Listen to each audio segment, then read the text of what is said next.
Here's a talking points memo, a new approach to control illegal immigration.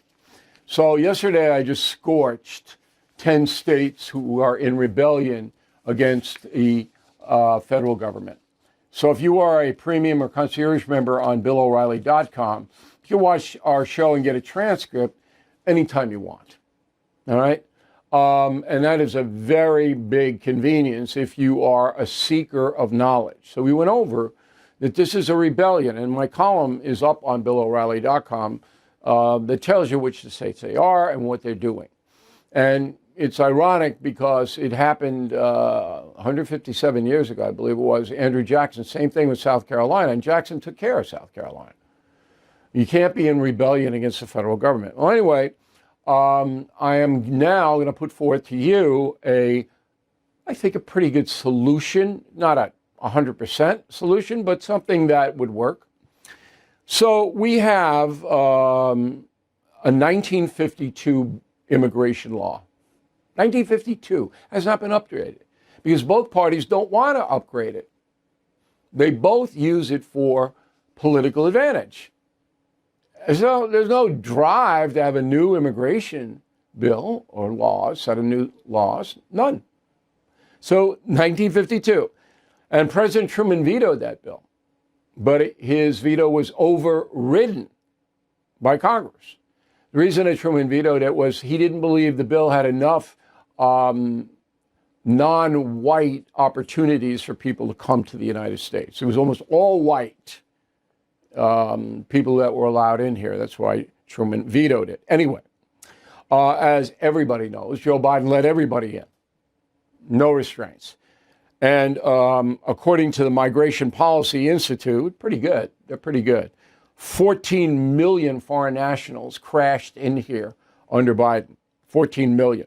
Now, there's a lower number put forth by Pew Research, 11 million.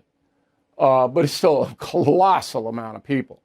Out of those 14, 11, whatever number you want to take, 10 to 15% are criminals, people who will hurt you.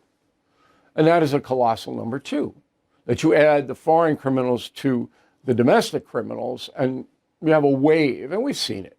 All right. Now, Biden didn't care. The Democratic Party doesn't care. In fact, the radical end of the Democratic Party continues to want an open border. That's what you're seeing in Minnesota. These people screaming about ICE and impeding ICE, they don't want any restrictions. And they don't want to hunt down the criminals. That's who they are. It's hard to believe, but that's who they are. And you got to accept it. Okay?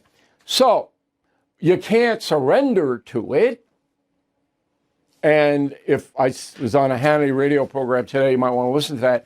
I said if I were the president, I'd have the FBI interviewing mayors and governors who will not enforce immigration law. By interviewing, I mean, you go in, the feds go in, you sit them down and you say, why are you not doing X? Why are you not doing Y?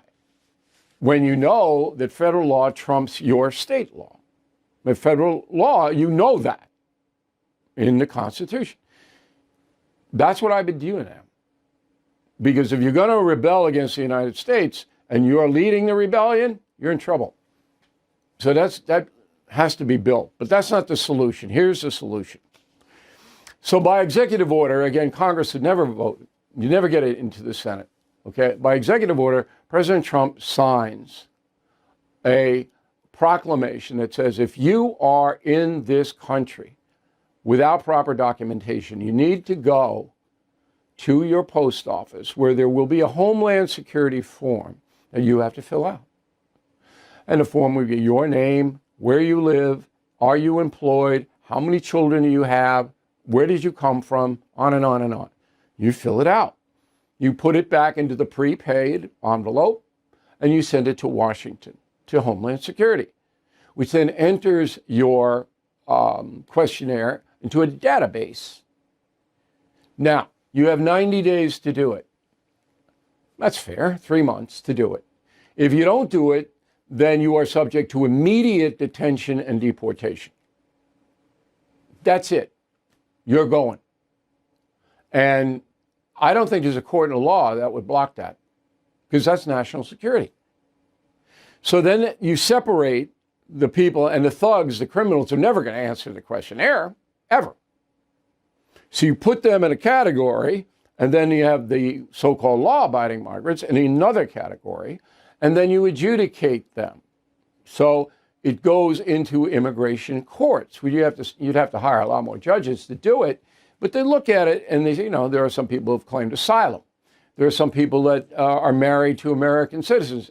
On and on. What's your story? And then the federal government sends you a conclusion. You have to appear at this point, or you're okay for a year, whatever it may be. Okay? And you have to carry that card wherever you go.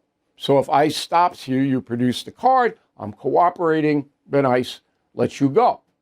Unless you commit a crime, unless they're hunting you for a crime, of course. So that way you get an orderly basis of deportation. You get to know who's here. And again, the bad guys aren't going to cooperate, make it a lot easier to get them out. You don't have that card, you can't produce it. Okay, it's like a license. Where's your ID? You gotta produce it. It's part of your ID. So what's the downside to that?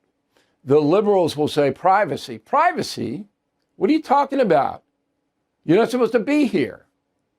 It's a privilege to be here. You have to go through a process to be here. Privacy?